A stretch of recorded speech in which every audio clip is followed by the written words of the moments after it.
마음의 바다 찬란한 천국 바라보고 할렐루야를 힘차게 불러 날마다 빛에 걸어가리.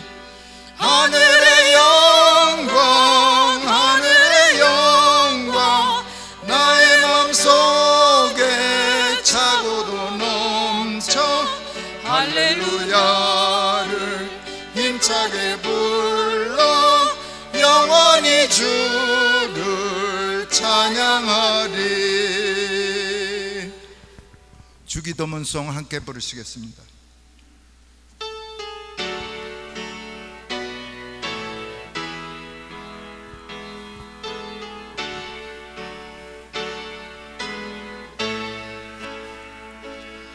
하늘에 계신 우리 아버지여 이름이 거룩히 여김을 받으시오며 나라 임하시며 뜻이 하늘에서 이룬 것 같이 땅에서도 이루어지이다.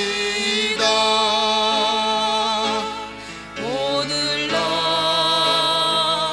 우리에게 일용할 양식을 주옵시고 우리가 우리에게 죄 지은 자를 사하여 준 것 같이 우리 죄를 사하여 주옵시고 우리를 시험에 들게 하지 마옵시고 다만 악에서 구하옵소서. 대개 나라와 권세와 영광이 아버지께 영원히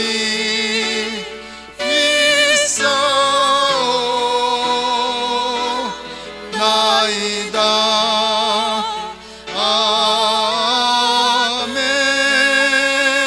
아멘. 공동기도, 이번 주에 공동기도 함께 하시겠습니다. 먼저 삶을 무너뜨리는 모든 부정적인 감정들을 하나님의 약속을 믿음으로 이겨내게 하소서. 또 두 번째로 믿음의 소망을 사랑으로 드러내는 교회와 성도가 되게 하소서라는 제목으로 함께 기도하시겠습니다. 아버지 하나님 감사합니다. 아버지 오늘도 우리들을 주님의 전으로 불러주셔서 아버지 이 부족한 우리들 이렇게 주님 앞에 나왔습니다. 아버지 우리들 너무나 연약하여서 아버지 우리들 걱정과 근심으로 삶에서 우리를 무너뜨리는 그러한 부정적인 감정들을 가지고 있는 우리들을 주님께 고백을 드립니다. 아버지 우리들에게 주신 하나님의 약속들이 있습니다. 아버지 우리들 그 약속을 붙들고 아버지 오늘도 담대하게 주님 앞에 나와서 주님이 우리들에게 주시고자 하는 그 복을 받아 누리며 주님이 원하시는 평안한 삶을 우리 모두 살아내는 그러한 우리 한인 제일침례교 성도님들 모두 되기를 원합니다. 아버지 믿음의 소망을 사랑으로 드러내는 그러한 교회가 되기를 원합니다. 아버지 우리들 이 세상 살면서 아버지 너희는 먼저 그의 나라와 그의 의를 구하고 하나님을 사랑하고 내 이웃을 사랑하는 것이 아버지 모든 율법을 이루는 것에 아버지 근원이라고 하셨는데 아버지 정말 우리들 내 옆에 있는 형제를 사랑하지 못하면서 아버지 주님 앞에 나아갈 수 없는 그러한 연약한 우리들임을 주님 앞에 고백을 드립니다. 아버지 오늘도 주님이 우리와 함께 하심을 믿사오며 아버지 한 주간의 삶에서도 주님의 사랑을 전할 수 있는 그러한 우리 모두 되게 하여 주시옵소서.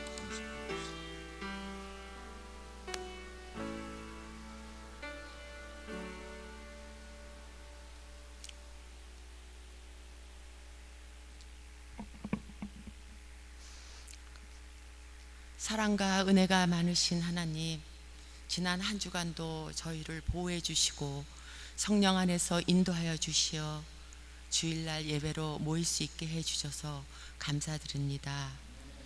또 우리 한인제일 침례교회를 사랑해 주셔서 우리 성도님, 집사님, 목사님 모두 건강할 수 있게 해 주셨고, 그리하여 예배를 계속 드릴 수 있게 인도해 주셔서 그 은혜 감사드립니다. 지난 1년 동안 팬데믹 속에서 육체적, 정신적 고통과 고난이 올 때 쉬지 말고 기도하라는 말씀을 따르지 못하고 흔들리고 세상만 한탄하며 살았음을 고백합니다. 용서해 주시옵소서. 주님, 주님의 말씀에 오로지 순종하며 기도하며 주님과 동행할 수 있기를 간절히 원합니다. 이제 팬데믹 사태를 종결할 수 있는 백신이 나와 모두 백신 주사를 맞아서 우리에게 큰 기쁨과 희망을 줄 수 있게 되었으니 그것도 하나님의 은혜입니다. 감사드립니다. 오늘도 저희가 드리는 이 예배가 온 마음과 뜻과 힘을 다하여 드리는 예배가 되게 하여 주시옵고, 말씀 전해지는 목사님과 그 가정에 건강과 축복을 주시옵고, 주의 놀라운 능력으로 함께 해주셔서 조금도 부족함 없는 능력 있는 주의 종이 되게 하여 주시옵소서. 감사드리오며 이 모든 말씀 예수님 이름으로 기도드렸습니다. 아멘.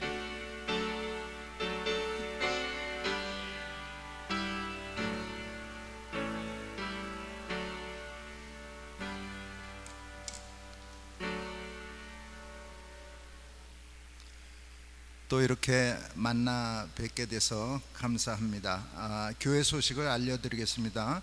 예배 자리에 오신 모든 분들을 주님의 이름으로 환영합니다. 매일 카톡으로 보내지는 가정 예배 음성 방송을 들으며 매일 예배함으로 하나님의 은혜 안에 사는 우리 모두 되기를 바랍니다. 기도하기를 원하시는 분들을 위해서 매일 아침 7시 30분에 교회 문을 엽니다. 기도로 하나님의 사랑을 누리고 어려움을 이기는 우리 모두가 되기를 바랍니다. 사랑의 쌀 나눔에 동참하실 분들은 선교부장 최찬수 집사님께 연락해 주시기를 바랍니다. 우리 교회에서 학생들을 지도할 교육 전도사님을 구하고 있습니다. 좋은 전도사님을 만날 수 있도록 함께 기도했으면 좋겠습니다. 브라질의 코로나 바이러스 상황이 아직도 많이 나쁩니다. 이 바이러스 사태가 속히 끝날 수 있도록, 그리고 바이러스로 인하여 고통당하는 분들을 위해서 기도를 부탁드립니다. 예배당에 모여서 대면 예배를 드리는 모든 성도님들은 방역 지침을 잘 지켜서 안전하고 평안한 예배가 되기를 바랍니다. 이상입니다. 우리 다 함께 복음성 나를 버리고 주의 길을 가는 것 부르시면서 준비하신 헌금 드리는 시간 갖도록 하겠습니다.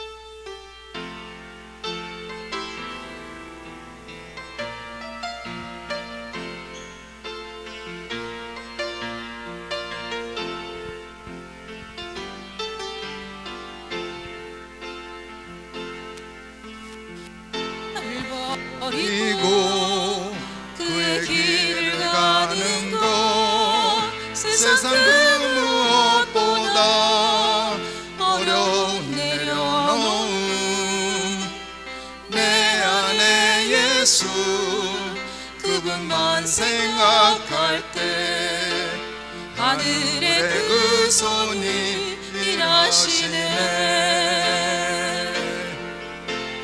그분의 마음 그분의 시선 그분의 원하심을 내 맘에 두는 것 십자가 그 길 그곳에 나설 때에 주님 나를 통해 일하시네. 그 사랑 나를 살리신 그 사랑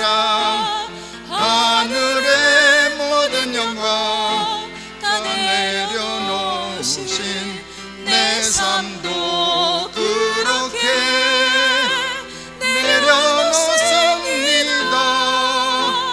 주님 기뻐하시는 그 길 가렵니다. 그 사랑 나를 살리신 그 사랑 하늘의 모든 영광 다 내려놓으신 내 삶도 그렇게 내려놓습니다. 주님 기뻐하시는 그 길 가렵니다. 드려진 헌금을 위해서 장호경 목사님께서 기도하시겠습니다.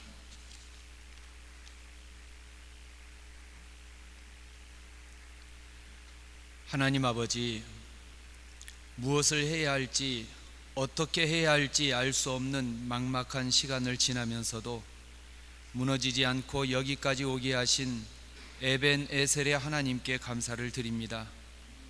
코로나 바이러스 사태로 인해서 우리가 할 수 있는 이 일이 얼마나 작고 우리가 세운 것이 얼마나 쉽게 무너지는 것인지 알았습니다. 열심히 노력하기만 하면 잘 살 줄 알았지만 그동안 우리가 누린 것들이 모두 열매 맺게 하시는 하나님의 은혜였음을 깨달으며 감사를 드립니다.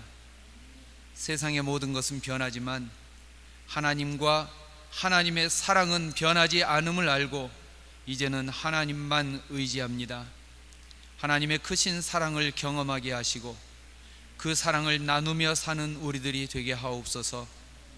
이제는 희망이 없다고 절망하는 자들에게 하나님이 우리를 사랑하시니 우리에게는 아직도 희망이 있다고 위로하며 하나님의 사랑을 전하는 자로 살게 하옵소서. 우리가 드리는 예물을 기쁘게 받으시고 생명을 구원하는 하나님의 도구로 사용하시며 우리들은 하나님의 사랑을 이 땅에 흘려보내는 축복의 사람으로 살게 하옵소서. 복 주시는 하나님께 감사드리며 예수님의 이름으로 기도드립니다. 아멘.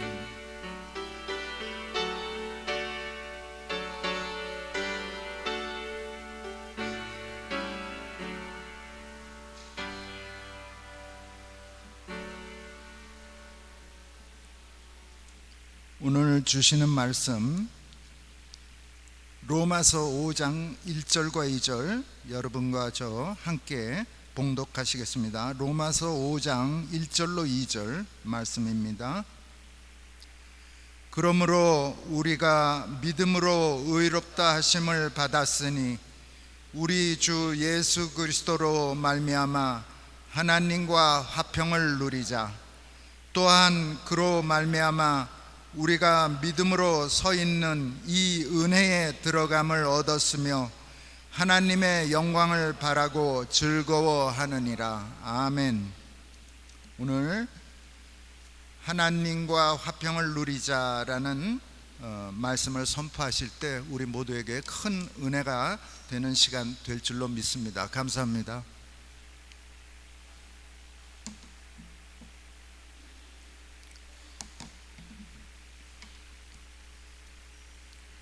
할렐루야. 하나님의 은혜가 우리 모든 성도님들 가정과 또 하시는 일 위에 풍성한 열매가 될 때까지 계속해서 넘치시길 주의 이름으로 축원합니다. 우리 같이 인사 나누시겠습니다. 주님께서 함께 하시길 바랍니다. 같이 인사 나누시겠습니다.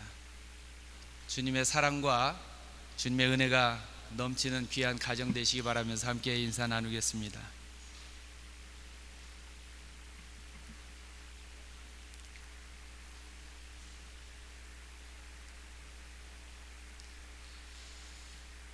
우리 기독교는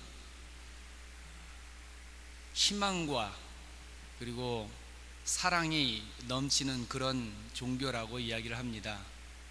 그래서 고요하고 조용한 그런 신앙이 아니라 역동적이고 그리고 삶에 위로와 힘을 주는 성령께서 우리와 함께 하시면 그 힘으로 우리가 승리의 노래를 부를 수 있게 하는 그런 종교라고 이야기를 합니다. 그래서 기독교는 우울한 종교가 아니라 기쁨이 넘치고 활력이 있고 즐거움이 있어야 된다고 성경은 말합니다. 왜냐하면 하나님이 우리가 그렇게 살기를 원하시기 때문입니다. 예레미야 29장에서 예레미야 선지자는 이스라엘이 그 지은 죄로 인해서 하나님의 심판을 받은 결과로 바벨론의 포로로 끌려갔을 때, 그때 모든 사람들이 포로 생활에서 지쳐있고 절망하고 있는 그런 상황 속에 하나님이 예레미야에게 주시는 말씀을 선포를 합니다. 심판을 받아서 그 심판 때문에 형벌을 가운데 있고 고통을 받고 있었지만, 그러나 하나님의 마음이 어떤 마음이냐, 그것을 말씀을 하는데 하나님은 위로하시고 힘을 주시는 분이라는 겁니다. 그래서 예레미야 29장 11절은 우리가 너무나도 잘 아는 말씀인데, 여호와의 말씀이니라 너희를 향한 나의 생각을 내가 아나니 평안이요 재앙이 아니니라, 너희에게 미래와 희망을 주는 것이니라 라고 그렇게 성경은 말씀합니다. 사도 바울도 로마서 14장 17절에서 하나님의 나라에 대해서 설명하기를, 하나님의 나라는 먹는 것과 마시는 것이 아니요 오직 성령 안에 있는 의와 평강과 희락이니라 라고 말씀을 합니다. 이렇게 우리가 하나님과 하나님의 나라에 대해서 믿고 그 믿음을 가지고 사는 자들에게 하나님은 무엇을 원하시느냐, 우리의 삶에 의와 미래와 또 평강과 희락을 주는 것이요, 또 구약에서는 평안과 미래와 희망을 주는 것, 이것이 하나님의 마음이라는 것입니다. 그러니 하나님의 자녀들은 이 땅을 어떻게 살아야 되느냐, 하나님의 자녀들은 하나님 때문에 행복합니다 라고 고백을 할 수 있어야 된다는 것입니다.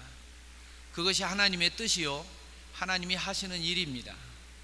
아무리 환경이 어렵고 힘들어도 우리의 삶이, 우리의 눈이 하나님을 바라보고 하나님 안에 있다면 우리는 하나님 때문에 평안합니다. 하나님 때문에 힘이 생깁니다. 상황이 아무리 안 좋아도 하나님을 생각하면 그 마음속에 담대함이 생기고 믿음으로 일어설 수 있게 되어야 된다는 것입니다.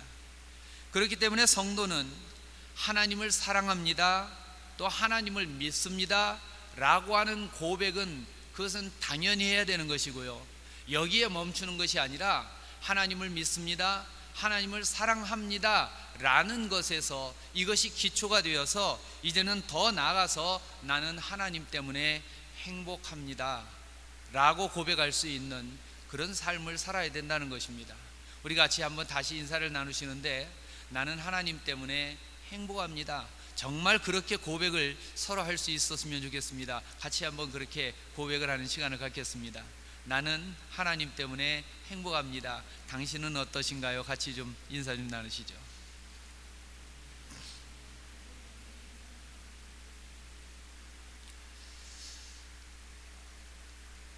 이 말씀을 신앙의 단계로 나누어서 이야기하면, 신앙생활에는 크게 보면 두 가지의 단계가 있다고 말할 수 있습니다. 첫째 단계는 예수님을 믿고 구원을 받는 것입니다.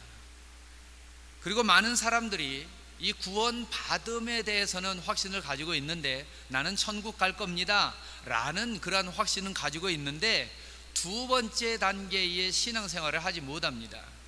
이 두 번째 단계의 신앙생활은 바로 구원 받은 것을 누리는 신앙생활입니다.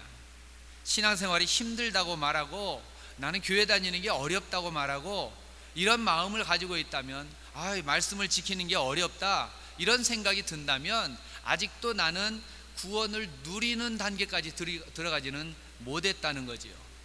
그래서 우리가 구원을 받았느냐, 예수를 믿고 구원을 받았다고 할 때에는 그 구원이 나를 살렸습니다. 나는 죄 가운데서 멸망할 자였는데 이제는 주님의 그 십자가의 은혜로 말미암아 대속의 은혜로 내가 구원 받았습니다. 여기까지는 대부분의 성도님들이 나는 예수 믿고 구원 받았습니다, 천국 갈 겁니다, 이건 다 믿어요. 그런데 예수 믿고 구원 받은 삶을 이 땅에서 살고 있느냐, 다르게 표현하겠습니다. 내가 거룩해지고 있느냐, 예수님을 닮아가고 있느냐, 그리스도를 믿는, 그리스도를 아는 향기가 나의 삶에 나타나느냐, 이 부분에서는 아직도 부족하더라는 거죠. 물론 우리가 이 땅에 살면서 우리 자신이 연약하고 우리가 이 의지나 또는 우리의 생각이나 이런 것들이 아직도 부족함이 있어서 세상을 살다 보면 힘들고 어려운 일을 만날 때 그때 절망하거나 고통 속에서 힘들어하는 일 있을 수 있습니다. 그럼에도 불구하고 내가 예수님으로 인하여 구원 받았습니다 라고 한다면 이제는 그 구원을 이 땅에서 주님이 주시는 힘과 하나님이 우리에게 베풀어 주신 사랑 때문에, 하나님이 변하지 아니하는 사랑을 가지고 계신 그 하나님이 우리를 도우실 것이기 때문에, 하나님의 천군 천사가 나와 함께 하실 것을 믿기 때문에, 엘리사가 이 아람 군대가 진을 치고 그리고 자기를 잡으러 온 것을 보고 있을 때 그 엘리사의 이 몸종이죠, 엘리사의 몸종인 게하시가 이 군사 적군을 보고서 두려워 떨면서 이제 우리는 죽었습니다, 어떻게 하면 좋겠습니까? 이렇게 두려워 떨 때 엘리사가 이야기합니다. 하나님께 기도합니다. 하나님, 이 게하시의 눈을 떠서 우리를 둘러 진을 치고 있는 하나님의 불말과 불병거가 저들보다 많은 것을 보게 해 주십시오. 구원을 받았다고 하는 것은 하나님의 은혜를 지금 누리고 있다고 하는 고백까지 나아가야 된다는 것입니다. 이것을 결혼 생활로 비유를 하면 구원 받았습니다 라고 하는 단계는 이제 결혼을 막 한 단계라고 말할 수 있습니다. 그러나 결혼을 했다고 모든 사람이 다 행복한가요? 그렇지 않잖아요. 어떤 사람은 결혼 생활이 너무너무 정말 재미있고 너무나 행복하다고 하지만 어떤 사람은 내가 실수했다고 말하는 사람도 있는 거예요. 결혼 생활이 행복하기 위해서 결혼을 했는데 오히려 고통스럽다고 말한다면 무엇이 문제입니까? 대부분의 경우에는 네가 그랬다, 너 때문이라고 말합니다. 그러나 다 얘기를 들어보면 서로 간에 바뀌어야 될 부분이 있는 거죠. 자신이 고통의 선택을 했더라는 이야기입니다. 그러나 어떤 사람은 이 결혼하고 난 다음에 그 결혼으로 인해서 새롭게 시작된 이 삶을 정말 행복을 위해서 노력하고 그리고 그 행복을 만들어가기 위해서 수고하는 것을 아끼지 아니하고 인내하고 그렇게 행복을 만들어갑니다.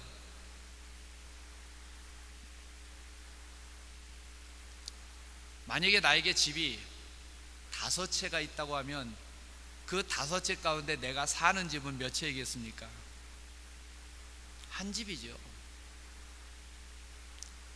다른 것들은 남에게 세를 주거나 그리고 그렇게 해서 그냥 내 이름으로 되어 있지만 내가 사는 집은 하나입니다. 음식이 아무리 많이 차려져 있어도 그 음식 가운데 그 음식이 아무리 좋아도 내가 먹을 수 있을 때 그 음식이 내게 좋은 것이지 보고만 있으면 그 음식은 좋은 게 아닌 것이지요.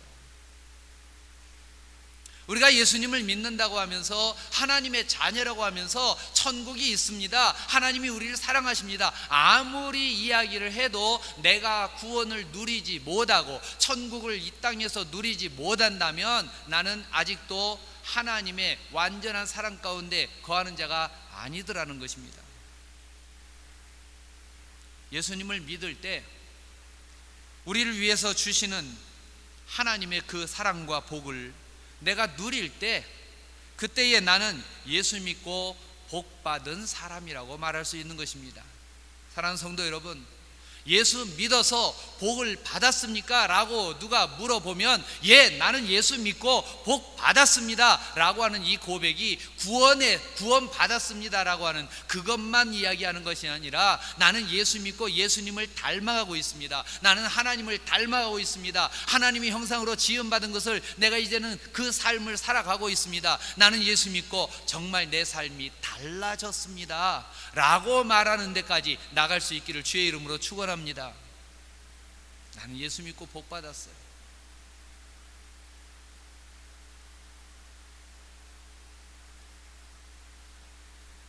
그래서 다윗은 시편 51편 11절에서 구원의 즐거움을 내게 회복시켜 달라고 이야기하는 거예요. 구원의 즐거움을 내게 회복시켜 주옵소서. 빌립보 4장 4절에서 바울 사도는 주 안에서 항상 기뻐하라, 내가 다시 말하노니 기뻐하라 라고 말합니다.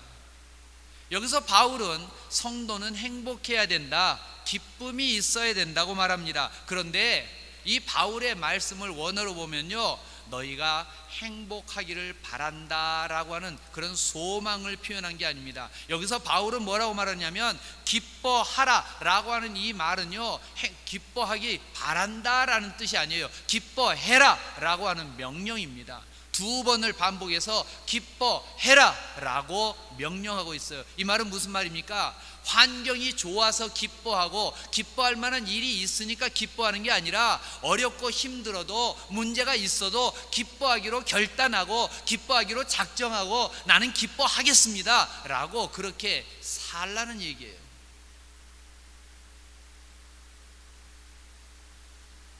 그러나 많은 사람들이 그렇지 못하지요.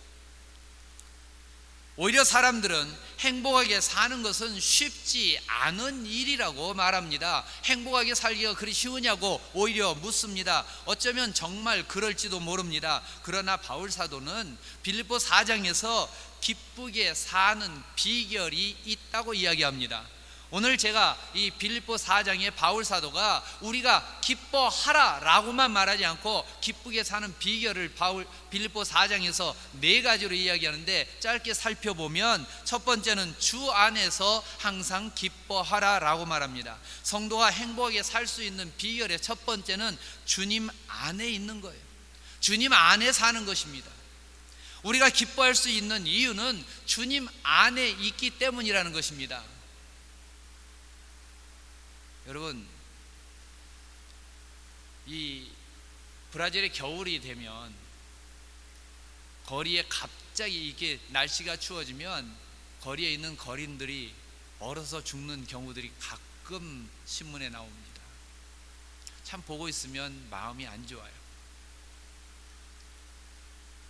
이분들은 자기 몸의 추위를 막기 위해서 우리가 쓰레기를 내놓느라고 검은 비닐 쓰레기 봉지를 그래 담아서 내놓으면 그거 속에 있는 거 탈탈 털어갖고 그 비닐로 몸을 감싸고,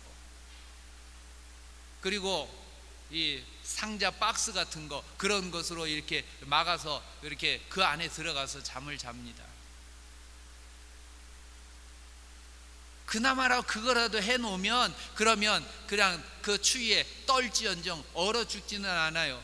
그러나 그것조차도 못하고 그냥 그렇게 얼어 죽는 사람들을 보면 우리가 비바람을 막을 수 있는 집이 있다는 게 얼마나 감사한지.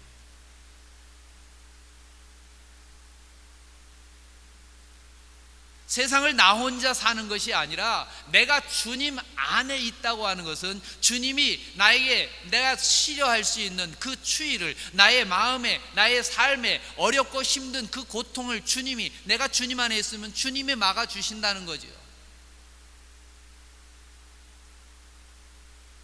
그래서 바울 사도는 우리가 기뻐할 수 있는 첫 번째 조건이 주님 안에 있는 것이라고 말합니다. 그리고 두 번째, 이제 바울이 기뻐하라고 하는 것은 주 안에서 죄 사함을 받고 구원 받았기 때문에 기뻐하라고 합니다. 주님 안에 있는 자는 주님 안에 자기는 없어지는 것이라고 이야기합니다. 그런데 왜 자기가 없어지는 게 중요하냐? 내가 없어지는 그 순간 주님이 나와 하나가 되기 때문에, 그것이 바로 구원이기 때문에 중요하다는 것입니다. 에베소서 1장 7절은 우리가 그리스도 안에서 그의 은혜의 풍성함을 따라 그의 피로 말미암아 구속 곧 죄사함을 받았느니라 라고 이야기합니다. 우리가 그리스도 안에서 그의 은혜의 풍성함을 따라. 여러분, 김치통에, 큰 김치통에서 김치를 꺼내 가지고 접시에 올려놓고 먹고, 작은 김치 이 그릇 반찬 뭐 그런 데다가 올려놓으면요, 이게 말라서 이제 이 꼬독꼬독 맛이 없어집니다. 이거 다시 맛있게 먹으려면 어떻게 해야 돼요? 큰 김치통에다 다시 갖다 넣어놓으면 그 국물 속에서 다시 맛이 새로워지는 거죠. 주님 안에서 그의 풍성함을 따라, 그의 은혜의 풍성함을 따라 나 혼자 사는 것이 아니라 주님의 은혜를 누리는 자가 되면 우리의 삶에 새로운 주님이 주시는 그 은혜가, 그 능력이, 그 힘이 우리를 새롭게 하는 것입니다. 세 번째로, 주님이 나와 늘 동행하신다고 하는 것을 알기 때문에 우리는 기뻐할 수 있습니다. 이 말은 우리가 이제는 혼자가 아니라는 거예요. 하나님은 언제나 나와 함께 해주십니다. 그래서 하나님이 나와 함께 하시는 그 은혜를 누릴 때 세상 가운데 만나는 모든 어려움이나 또는 아픔이나 슬픔이나 이런 문제들을 내가 홀로 당하는 것이 아니라 주님이 나와 함께 하시고 하나님이 나와 함께 하시고 내게 힘을 주시며 위로해 주시더라는 것이지요. 바울은 주님이 함께 하심으로 얻는 이 기쁨에 대해서 로마서 8장 35절에서 누가 우리를 그리스도의 사랑에서 끊으리요? 라고 이야기합니다. 반대로 얘기하면 나는 절대로 주님을 떠나지 않겠다.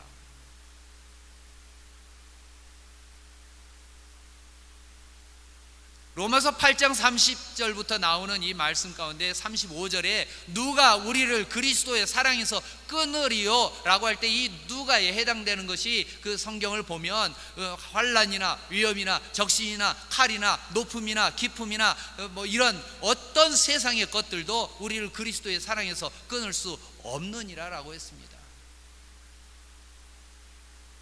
마지막으로 빌립보 4장에서 바울 사도는 우리가 주님으로 인하여 기쁨을 누릴 수 있는 비결이 하나님의 약속을 믿음으로 인해서 미래에 대해서 걱정하지 않고 평안을 누릴 수 있기 때문에 기뻐하라고 이야기하는 것입니다.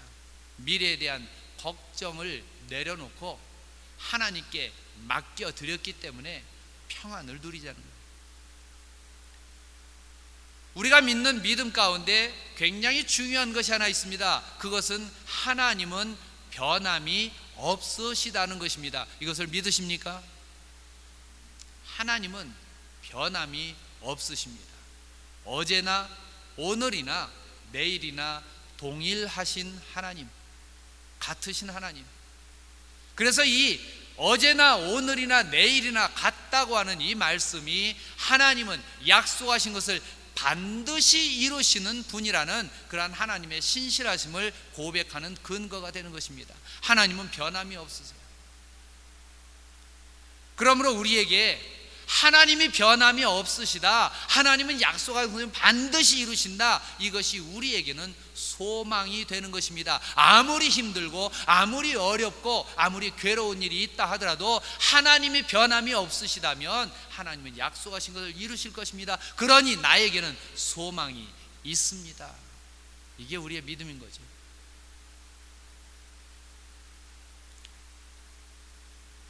사랑하는 성도 여러분, 혹 우리들 가운데 사람들이 알지 못하는 잘못이 있는 자 있을 수도 있습니다. 그러나 정말로 하나님을 믿는 믿음을 가지고 정말로 예수님이 나의 죄를 대속하셨다는 믿음을 가지고 하나님 앞에 나오는 자, 그래서 천국에 들어가는 자가 되었을 때, 여러분, 천국에 하나님 나라에 죄인이 있을까요, 없을까요?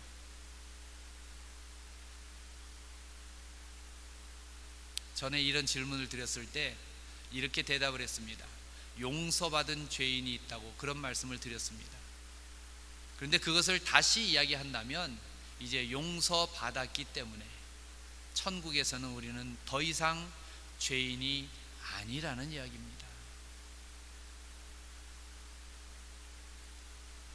지금 내가 만난 일들이 힘들고 어려울지라도 내가 더 이상 하나님 안에서는 죄인으로 서 있는 자가 아니기 때문에 우리들은 망하지 않을 줄로 믿습니다. 지금 내 앞에 홍해가 가로막혀 있다 할지라도 하나님이 그 밑에 하나님의 대로를 예비해 놓으셨다고 하는 것을 믿고 있다면, 알고 있다면 우리는 걱정할 필요가 없어요.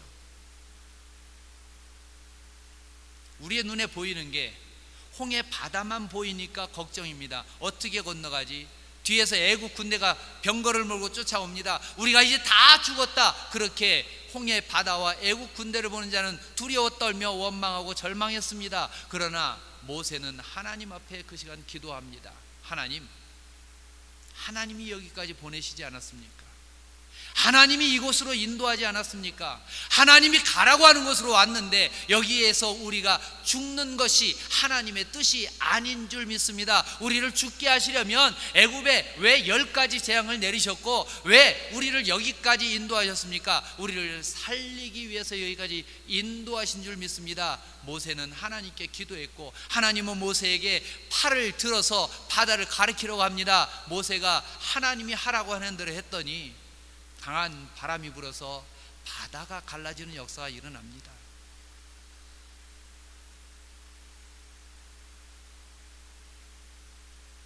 사랑하는 성도 여러분, 우리의 눈이 환경을 바라보고 세상을 바라보고 세상의 것을 가지고 걱정하고 있다면 우리의 믿음은 어디 있는 것입니까? 오늘 이 시간 우리의 믿음이 다시 한번 새로워지길 원합니다. 그리하여 하나님 앞에 기도하는 자로 서고 변함이 없으신 하나님, 어제나 오늘이나 동일하시며 약속하신 것을 반드시 이루시는 하나님을 믿는다면 이 믿음으로 승리하는 우리 모두가 되기를 주님의 이름으로 부탁하고 또 축원합니다. 이걸 알게 되면 기쁨이 있다는 거예요.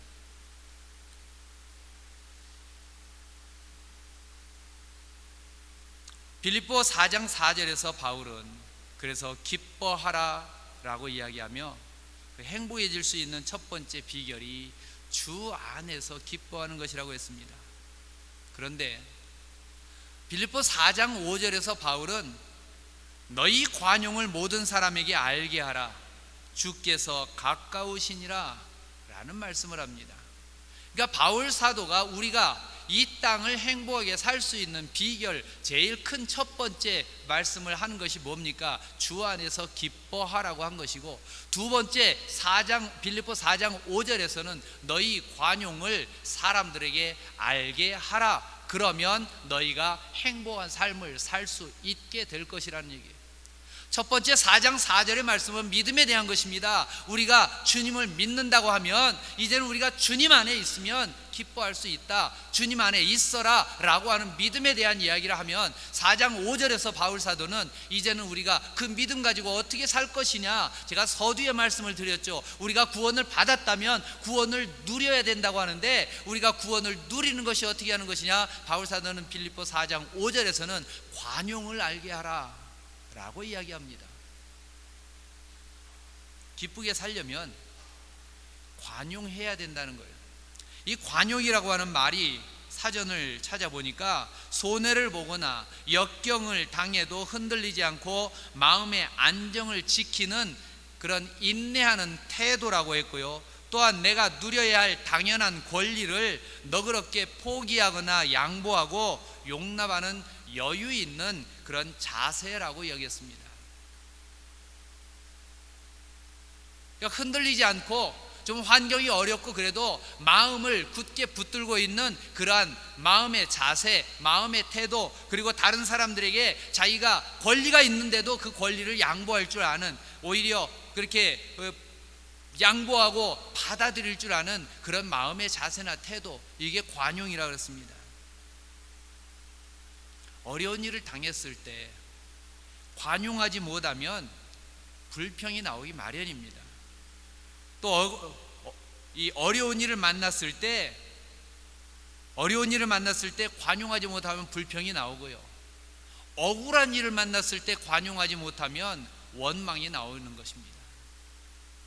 마음의 문제라는 거예요. 어려운 일을 만났느냐, 억울한 일을 만났느냐, 거기에 대해서 내가 이 원망이 나오느냐, 아니면 내가 불평이 나오느냐, 이런 건 문제 때문이 아니라 마음에 관용함이 없기 때문이라는 거죠. 불평과 원망이 마음을 지배하는 사람은 행복하기 어렵지요. 어려운 일을 만났거나 억울한 일을 만나서 나는 불행해 라고 말하는 건 세상의 모든 사람들이 다 그렇게 말합니다. 그러나 정말로 생각해 보면 어려운 일을 만났다고 모든 사람이 다 불행하느냐, 억울한 일을 만났다고 모든 사람이 다 원망하며 살고 있느냐? 그렇지 않더라는 겁니다. 오히려 기왕에 생긴 어려움을 자기를 돌아보는 계기로 삼고, 그리고 그 어려움을 통해서 자기 자신의 문제점을 발견하고 새로운 출발을 하는 사람도 있습니다. 여러분, 피할 수 없는 일 가운데 하나가 이 칼을 들고 막아도 막을 수 없는 거, 귀밑머리가 하얘지는 거, 나이를 먹는 것이라고 이야기하지요. 인생에 젊고 힘이 넘치는 그런 찬란한 시간도 있지만, 새로운 이 일을 시작하기에는 나는 이제 나이를 먹어서 힘이 빠지고 이제는 다시 뭘 해보기에는 어렵다라고 말하는 사람도 있습니다. 많은 사람들이 나이를 먹으면 그래서 하던 일을 내려놓게 되고 우울함에 빠지기도 하고요, 자기가 할 수 있는 일이 점점 작아지면 무력감에 빠지기도 합니다. 힘차게 일하던 사람이 은퇴를 하고 무력하게 집에서 지내면, 경제적인 어려움까지 다가오면 그때는 괜히 사람에게 짜증도 내게 됩니다. 그러나 모든 사람이 인생의 후반부를 다 불행하게 지내는 것은 아닙니다. 제 친구 가운데 저보다 한 살 많은 제 학교 동기인데요, 이 친구가 몇 년을 안 보는 사이에 시골의 작은 교회에서 목회를 하고 있는데 어느 날 자기가 전시회를 한다고 그러는 거예요. 무슨 전시회를 하느냐 그랬더니 국화, 시골에서 있으면서 국화 키우는 것을 배워가지고 국화 전문가가 되어서 국화 전시회를 한다고 그러고, 그 국화들이 이렇게 한국에 보면 국화가 굉장히 예쁜 국화들 이렇게 전시하는데 거기서 상도 받고 그리고 이걸 막 나눠주는 일을 하더라고요. 인생의 후반부에 가서 피아노를 배우는 분, 또는 다른 나팔을 배우는 분, 그런가 하면 이 붓글씨나 붓글씨를 배우는 분도 있고요.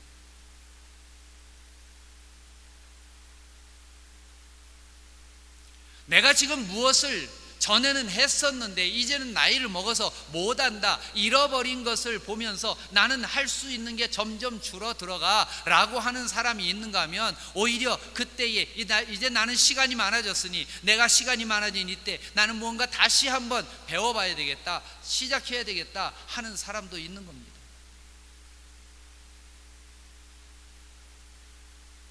어려움을 만났을 때 다른 사람은 절망하고 다른 사람은 자기 자신에 대해서 절망하며 우울한 그런 감정에 빠진다고 해도 나는 어떻게 할 것이냐, 그건 내 선택이라는 것입니다.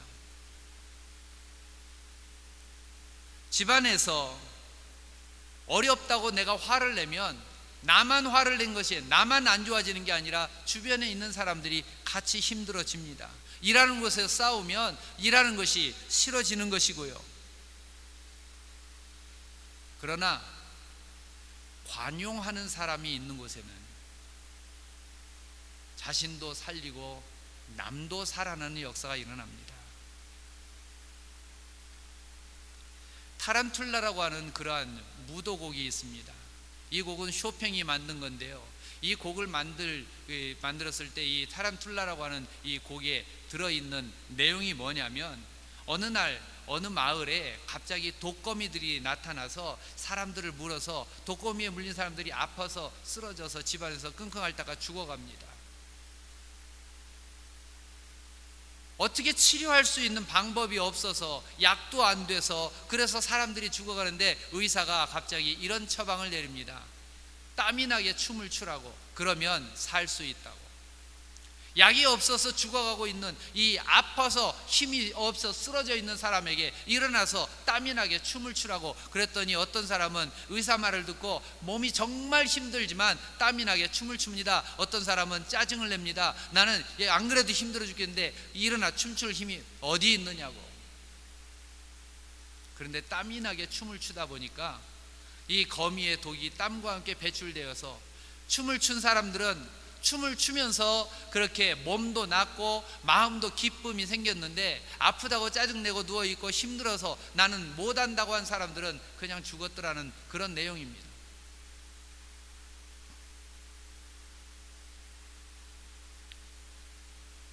쇼팽은 이 곡을 해설을 하기를, 사람의 목숨을 뺏어가는 독이라 할지라도 즐겁게 사는 사람을 해칠 수는 없다고 그렇게 이야기를 합니다. 여러분, 우리 마음 가운데 힘들고 어려운 문제를 대하는 마음이 나는 안 돼, 나는 힘들어, 나는 못해 라고 하는 그런 마음입니까? 아니면 힘들고 어려워도 하나님 말씀하신 대로 바울 사도가 빌립보 4장에 이야기한 것처럼 기뻐하라는 말씀처럼, 하나님이 예레미야에게 주신 말씀처럼 내 마음은 너희의 미래와 희망을 주는 것이니라, 이 말씀처럼 그렇게 살기를 원하십니까? 잠언 19장 11절을 보면 노하기를 더디하는 것이 사람의 슬기요 허물을 용서하는 것이 자기의 영광이니라 라고 이야기했습니다. 이 말씀도 허물을 용서함, 곧 관용함에 대한 이야기입니다. 슬기로운 사람은 노하기를 더디할 뿐 아니라 관용이 있어서 이런 사람은 적도 친구로 만들고 어려운 일도 쉽게 처리하게 되는 것입니다. 그러니 우리의 마음 속에 문제를 보고 그 문제로 인하여 근심하고 두려워하는 것이 아니라 주 안에서 내가 주님 안에 있으면 주님이 이 문제를 해결하실 것입니다. 주님께서 나를 지켜 주실 것입니다. 내가 주 안에 있으면 문제가 나를 위협하는 것이 아니라, 우리가 집 안에 있으면 비바람이 불어도 우리는 안전한 것처럼 주님 안에 있으면 세상의 문제가 나를 넘어뜨리지 못한다고 하는 이 경험을 하며 감사하며 그리고 관용함으로 말미암아 마음의 담대함을 가지고 믿음으로 주님 앞에 서서 세상의 문제에 대해서 연연해하고 전전긍긍하는 것이 아니라 오히려 승리하는 자가 될 수 있다는 것입니다. 그리고 바울 사도는 마지막으로 빌립보 4장 6절에서 이렇게 말합니다. 기쁘게 사는 세 번째 비결인데요, 아무것도 염려하지 말고 오직 모든 일에 기도와 간구로 너희 구할 것을 감사함으로 아뢰라. 여기서 바울은 염려하지 말고 모든 일에 기도와 간구로 감사함으로 아뢰어라. 염려하지 말고 기도하라는 얘기죠. 바울 사도는 우리가 염려할 시간이 있느냐? 그 시간에 오히려 기도하라고 이야기하는 것입니다. 하나님께 아뢰을 때에는 이미 주실 줄 믿고 감사함으로 아뢰어라, 믿고 기도하라는 것입니다. 염려 없이 사는 사람이 복이 있는 사람이겠죠. 그러나 우리의 삶에 염려가 없는 사람, 근심 걱정이 없는 사람이 과연 몇이나 되겠습니까? 우리의 삶에는 끊임없이 문제가 발생을 합니다. 그래서 산 넘어 산이라고 이야기하죠. 그러나 이런 문제를 가지고 살지만 그 가운데에도 기뻐하며 감사하며 사는 사람이 있더라는 것입니다. 문제 때문에 마음이 황폐해지고 사랑이 식어버리고 불평과 원망하며 관계가 깨어지는 사람이 있는가 하면 문제는 있지만 오히려 기뻐하고 감사하고 문제는 있지만 하나님을 그 문제 때문에 더 가까이 만나는, 하나님을 가까이 하는, 기도하는 사람이 있다는 것입니다. 그래서 바울은 아무것도 염려하지 말고 기도와 간구로 감사함으로 아뢰라고 말하는 것입니다. 그런데 이거 염려하지 말고라고 하는 이 말씀을 원어로 보면은 그냥 염려하지 말라라는 뜻이 아니라 좀 더 강력한 뜻이 있습니다. 염려하는 것을 중단하라라는 뜻이 있습니다.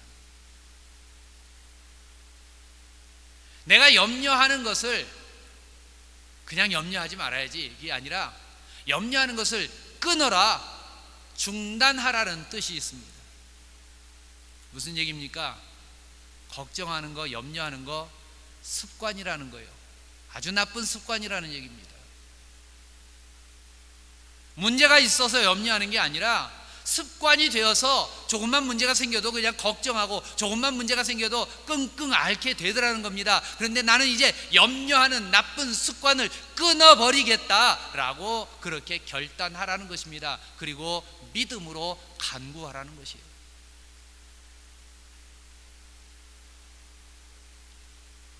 문제가 있어서 걱정이 아니라 내가 걱정하기 때문에 걱정이라는 이야기죠. 예수님은 마태복음 11장 28절에서 수고하고 무거운 짐진 자들아 다 내게로 오라, 내가 너희를 쉬게 하리라 라고 하셨습니다. 적어도 이 말씀을 믿는 사람들은 문제가 생겼을 때 주님 앞에 기도하는 자리로 나가야 할 것입니다. 또 마태복음 6장 25절에서 예수님은 목숨을 위하여 무엇을 입을까, 무엇을 마실까, 몸을 위하여 무엇을 입을까 염려하지 말라. 너희 하늘 아버지께서 이 모든 것이 너희에게 있어야 할 줄을 아시느니라. 그러면서 예수님은 이어서 말씀하십니다. 먼저 그의 나라와 그의 의를 구하라. 그리하면 이 모든 것을 너희에게 더해 주시리라. 염려에 대한 해결책은, 문제에 대한 해결책은 그 문제를 덮고도 남을 만큼 넉넉해지는 것이 아닙니다. 세상에 문제를 덮고 남을 만큼, 내가 돈이 모자르면 넉넉한 돈이 생기면 문제가 해결되겠죠. 그러나 그 돈이 그만큼 생기면 또 다른 문제가 생깁니다. 성경은 오히려 우리에게 염려에 대한 해결책은 기도하는 것이라고 말씀하고 있는 겁니다. 성도는, 하나님의 자녀는 걱정, 근심으로 사는 자가 아니라 기도로 사는 자입니다. 당신은 무엇으로 살고 있습니까? 라고 누가 묻는다면, 나는 기도의 힘으로 삽니다. 이 사람이 진짜 하나님이 주시는 은혜로 사는 사람이에요. 마르틴 루터는 종교 개혁을 하면서 너무나 이 종교 개혁에 저항하는 사람들의 그 세력이 강하니까 힘들어서 이렇게 이야기합니다. 나는 무릎으로 삽니다. 마르틴 루터는 종교 개혁을 이룬 힘이 자기에게 있는 게 아니라 기도하는 것을 들으신 하나님의 은혜였다고 고백을 합니다. 오늘 말씀을 우리가 로마서 5장 1절 2절을 읽었습니다. 여기서 바울 사도는 우리 성도들에게 첫째, 하나님과 화평을 누리자고 1절에 말합니다. 그리고 2절에서는 하나님의 영광을 바라고 즐거워하느니라 라고 이야기합니다. 바울 사도는 우리가 이 땅을 살면서 행복한 성도로 살기 위해서 로마서 5장 1절에서 하나님과 화평을 누리자, 구원에 대한 이야기입니다. 구원 받은 자로 살라는 거예요. 그리고 5장 2절에서 즐거워하라고 합니다.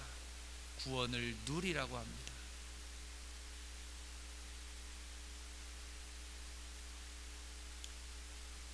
하나님의 화평, 하나님과 가까이 있음을 누리고 살고 계십니까? 하나님과 화평하십니까? 아담이 죄가 없을 때에는 하나님 앞에서 즐거워하며 기뻐했습니다. 그러나 아담이 죄를 지은 후에는 하나님의 말씀에 순종하지 않은 다음에는 하나님이 아담을 찾으실 때 동산 나무 그늘에 숨었다고 했습니다. 하나님과의 화평이 깨어진 거예요.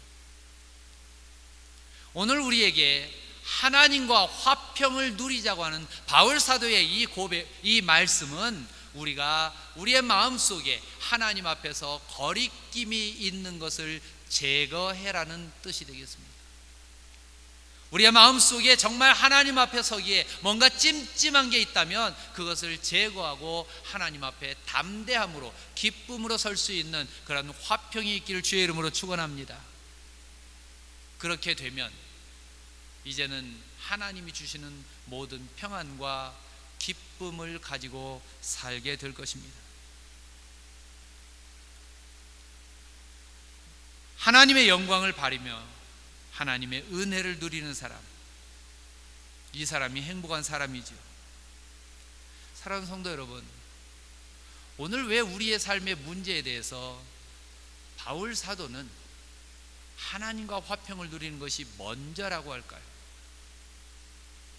구약 성경을 보면, 또 다른 성경 말씀을 보면 사람과의 문제가 있을 때 사람과의 문제를 해결하기 전에 먼저 하나님과의 문제를 해결해야 사람과의 문제도 해결된다는 것을 이야기합니다. 이것이 야곱과 에서의 이야기에 너무나 잘 드러나 있습니다.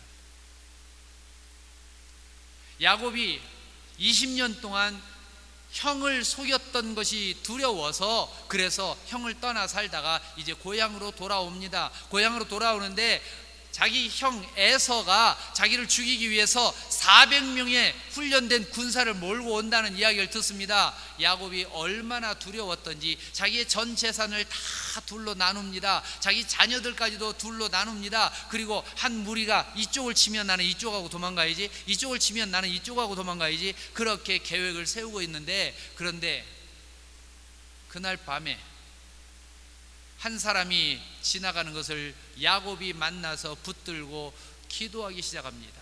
나에게 축복해 주십시오. 야복강에서 야곱이 나에게 축복을 해 주십시오 라고 그렇게 구할 때 나를 가게 해다오 라고 아무리 이야기해도 야곱이 그를 붙잡고 놓지 않으니까 그 사람이 손을 들어서 야곱의 엉덩이 이 골반뼈, 환도뼈를 칩니다. 이 엉덩이가 어긋나서 이제는 야곱이 큰일 났습니다. 엉덩이 뼈가 어긋났으니까 제대로 도망도 이제는 못 가게 생겼습니다. 야곱의 계획이 다 틀어졌습니다.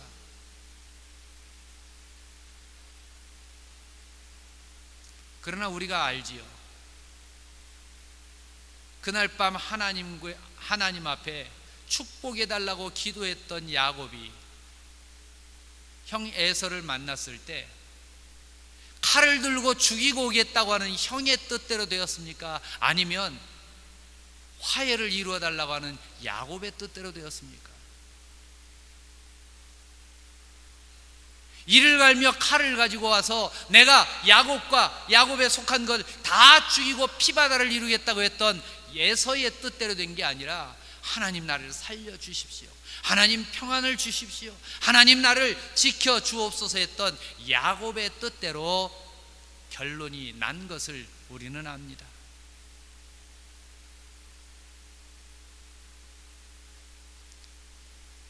사울 왕이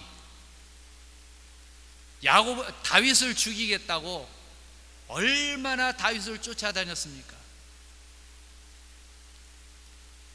쫓기다가 더 이상 도망갈 수 없었던 다윗은 마지막에는 자기가 소년 시절에 골리앗을 죽인 블레셋의 이 골리앗을 죽이고 블레셋 사람들이 다윗이라고 하면 원수 다윗 그러는데 도망가다 다윗이 블레셋 이 골리앗의 동네까지 도망을 갑니다. 그러나 성경의 마지막은 어떻게 되어 있습니까? 죽이겠다고 쫓아다녔던 사울의 뜻이 이루어졌습니까? 아니면 쫓겨 다니던 다윗이 승리자가 되었습니까?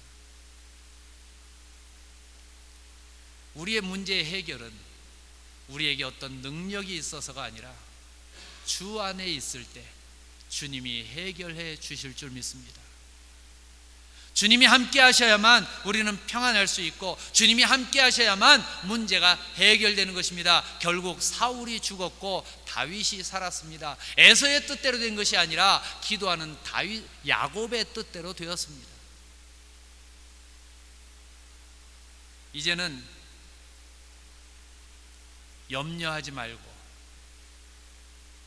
간구하라, 기도하라고 하는 이 말씀을 기억하며 우리가 하나님의 은혜 가운데 사는 우리 모두가 되기를 주님의 이름으로 부탁을 드립니다. 세상이 많이 힘들고 어렵지만 그러나 하나님께 믿고 맡기고 기도하는 자에게 하나님이 일하실 줄 믿습니다. 우리의 입술의 고백이 하나님이 하셨습니다. 나는 기도로 삽니다. 하나님의 은혜입니다. 나는 하나님 때문에 행복합니다. 이런 고백을 하며 사는 2021년 올 한 해가 되시기를 주님의 이름으로 부탁하며 축원합니다. 기도하겠습니다. 하나님 아버지, 감사합니다. 오늘도 우리에게 하나님이 함께 하시며 하나님이 우리를 지켜주시면 어떤 문제도 어떤 괴로움도 나를 무너뜨릴 수 없다는 그런 말씀을 들으며 이제는 내가 주 안에 있기 원합니다. 주님 안에서 주님만 바라보며 주의 말씀대로 살겠습니다. 주님을 닮아가는 자로 살며 이제는 주님이 내게 허락하신 그 능력 받기 위하여 문제 앞에서 염려하는 자가 아니라 오히려 기도하는 자로 살겠습니다. 마음에 결단합니다. 하나님 아버지, 이 믿음 우리에게 새롭게 하심으로 2021년 올 한 해 사는 동안에 하나님이 하셨습니다. 하나님의 은혜입니다. 나는 기도의 능력으로 삽니다. 이 고백이 우리의 고백이 되게 하시고 하나님께 영광 돌리는 우리 모두가 되게 하옵소서. 감사드리며 예수님의 이름으로 기도드리옵나이다. 아멘. 이제 다 같이 일어서셔서 442장을 찬송하시겠습니다.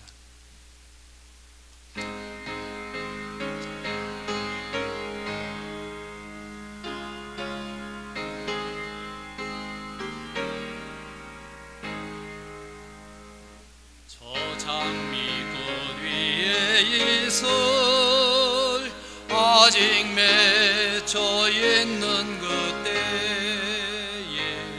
귀에 우는 이 소리 들리니 음성 분명하다. 주님 나와 동행을 하면서 나를 친구 삼으셨네. 우리 서로 받은 그 기쁨은 알 사람이 없도다. 그 정한 주의 음성 우는 새도 잠잠케 한다. 내게 들리던 주의 음성이 늘 귀에 쟁쟁하다.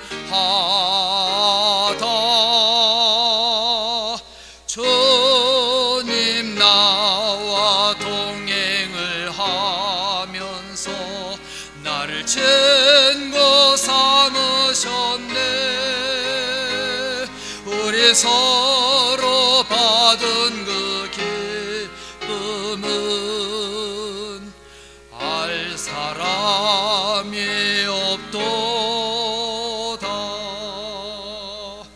밤 깊도록 동산 안에 주와 함께 있으려 하나. 괴로운 세상에 할 일 많아서 날 가라 명하신다. 주님 나와 동행을 하면서 나를 친구 삼으셨네. 우리 서로 받은 그 기쁨은 알 사람이 없도다.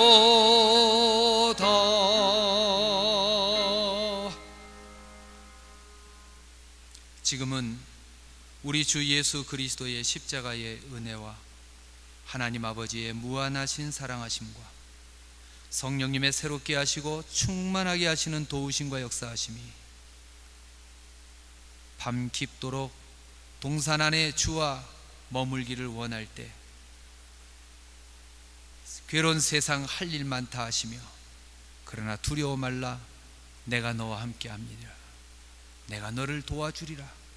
내가 너를 지켜주리라 말씀하시고 그 약속을 지키시는 하나님, 이제는 그 약속을 믿고 믿음으로 세상을 살며 우리의 눈에 보기에 어렵고 힘들다고 절망하거나 원망하지 아니하고 오히려 기뻐하며 감사하며 기도의 능력으로 살며 하나님의 은혜의 도우심으로 살며 감사하며 기뻐하며 살기를 원하는 여기 있는 사랑하는 하나님의 자녀들, 그들의 삶과 가정 위에 또 각 가정에서 예배드리는 하나님의 귀한 자녀들, 그들의 가정과 일터 위에 이제로부터 영원토록 함께 있을지어다. 아멘.